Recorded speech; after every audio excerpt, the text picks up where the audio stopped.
Selamat pagi sob. Balik lagi di Gila Putters. Jadi kemarin Jumat, sekarang kita lagi San Mori nih, dari wilayah Pondok Gede. Jadi kemarin Jumat gue udah first impression world premiere Kawasaki ZX 25R. Wah, mantap banget. Tapi di sana gue nggak ngevlog, jadi cuma ngambil beberapa video aja nemenin masih WB untuk first impression, karena harusnya bareng Pandra nih gitu kan. Kalau dia kan enak tuh ngocehnya, mau masuk ke teknis kah atau apa gitu kan, paling lancar deh gitu. Kalau gue bingung nih, karena apa ya, mungkin gue memposisikan diri sebagai lebih ke end user ya user yang make gitu, bukan kayak vlogger-vlogger lain yang nge-review mungkin teknis lah atau gimana pendapatnya untuk orang lain gitu. Nah, salah satu yang gue masih inget nih, karena kemarin harusnya di mobil, wah videonya panjang tuh ngebahas ZX, tapi sayang ternyata GoPro-nya ketekan gambar bukan video. Jadi numpang masih inget ya. Jadi 2 hari yang lalu nih, pada saat gue ngeliat tuh ZX, wah kalau sekilas dari first impresinya Kagak ada. ya udah. Nah, untuk first impresinya gue lihat nih kalau dari jauh ya, wah dia tampilannya nggak begitu mogeluk banget, karena bodinya masih kecil sama kayak ZX 250 lah biasa ya gitu. Apalagi dari belakang mirip banget. Nah, yang paling unik adalah posisi dashboard nih. Dashboardnya ini kalau lu naik di tangki ya, itu kelihatannya gua kayak ngerasa feel gua naikin ZX 10R. Waduh, itu dari tangki sampai ke dashboard tebel banget, sama kayak gini gitu. Jadi nggak ada celah apa ya, kayak kalau kayak sekarang kan, kalau gua ngeliat di Ninja 250 tuh kopong banget ya. Nah, kalau kemarin pas gue naikin, waduh, padet bro.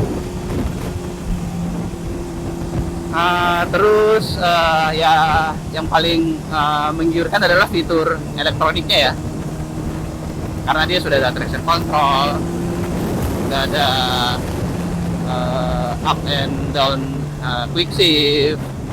Terus kalau nggak salah kemarin, kalian nanti bisa lihat di vlognya Mas Iwan Banaran,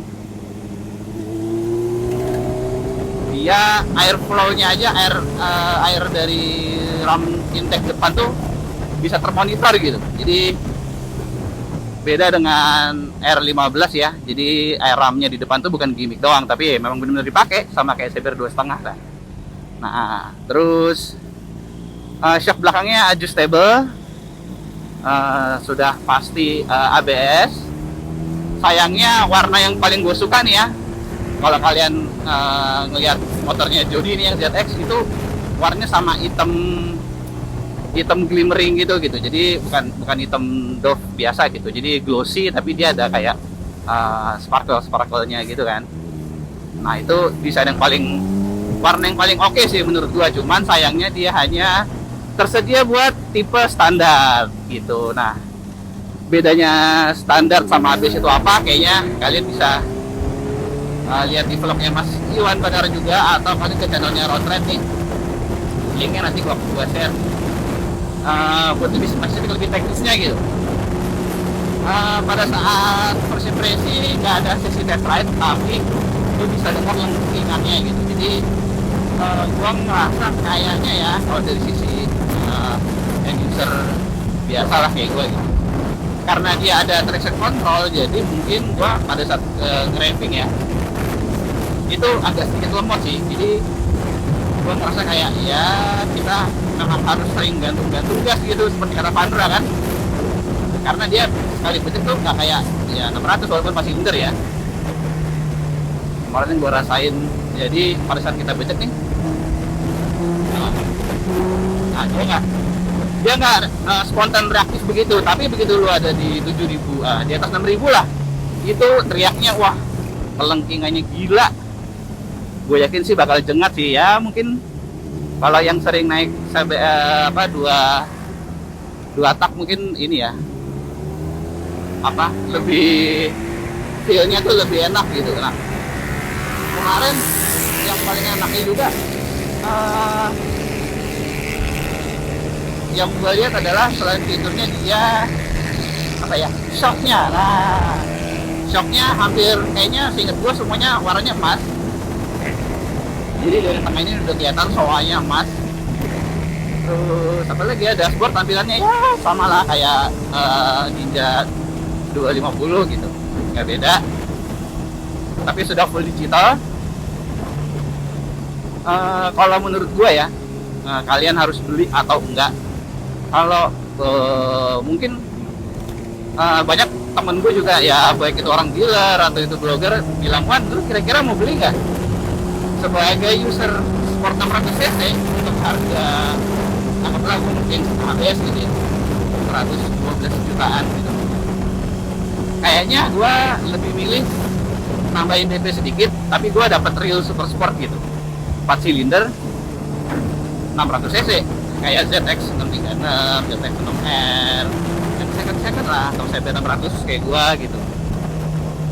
Karena apapun itu silindernya, tapi ingat cc-nya tetap 250. Jadi kalau menurut gue ya, itu motor entry level yang sangat worth it banget buat kalian belajar super sport gitu. Karena kayak zaman gue dulu nih, gue naik ke 600 itu ya, gue baru nyicipin pada di Honda XR yang 650 gitu, walaupun sama-sama 600 cc tapi satu silinder gitu kan. Jadi kalau kalian misalnya dari di bawah 250 terus tiba-tiba mau naik ke 2,5 atau paling enggak kalian memang bisa beli moge tapi masih takut tembakannya kayak begitu,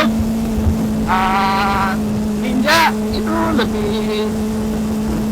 lebih aman buat kalian belajar gitu, gimana caranya nanti baik itu cornering, terus bagaimana mengantisipasi halang rintang di jalan.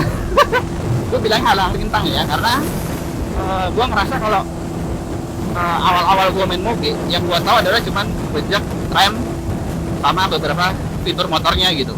Kayak, oh ini udah ABS, artinya mau ada kejadian apapun gue mau panik braking itu ya gue nggak akan jatuh gitu. Tapi ternyata lebih dari itu pada saat kita berkendara di jalanan umum gitu, karena teknik kita juga ya harus paling nggak harus bisa lah gitu, nggak sekedar hanya tahu gimana cara bawa motor gitu.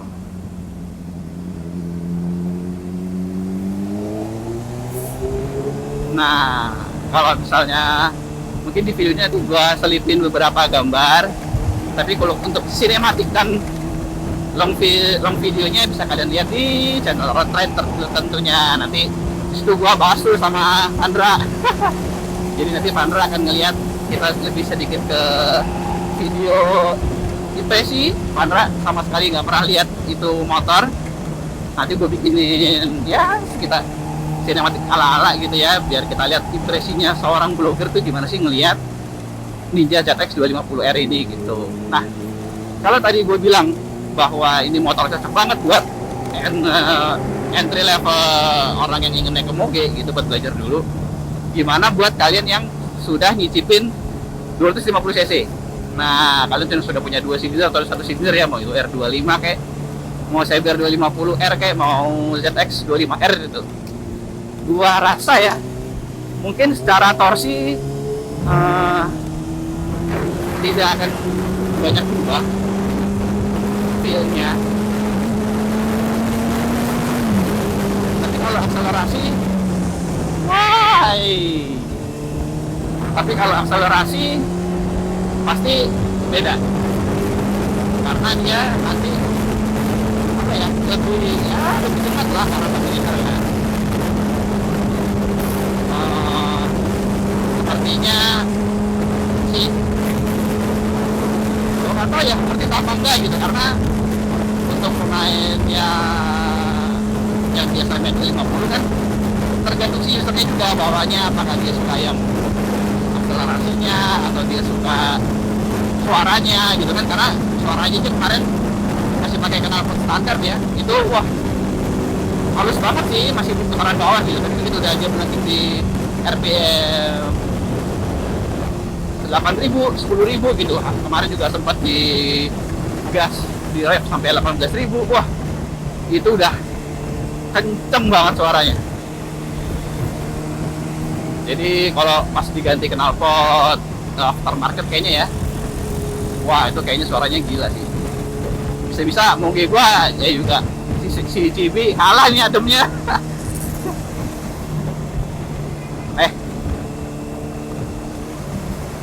Kemarin knalpotnya pas digeber tuh RPM tinggi, waduh teriakannya mantus, benar-benar screaming teriak gitu, jadi nggak ada bass-bassnya sama sekali. Waduh, jadi ya kalau kita udah tukar sama knalpot aftermarket kayaknya mungkin lebih galak ya. Yang sebenarnya gue sih lebih pencinta suara-suara yang ngebass gitu, karena lebih bulat, lebih enak gitu. Tapi balik lagi sih, tetap pilihan tergantung sama Anda semua, Mas Bro. Wah, rame nih.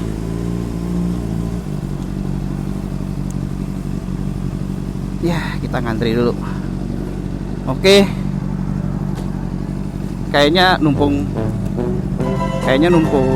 kita masih kayaknya numpung gua masih ingat. Jadi segitu dulu video dari gua. Kalian bisa lihat detailnya di channelnya si Road Ride,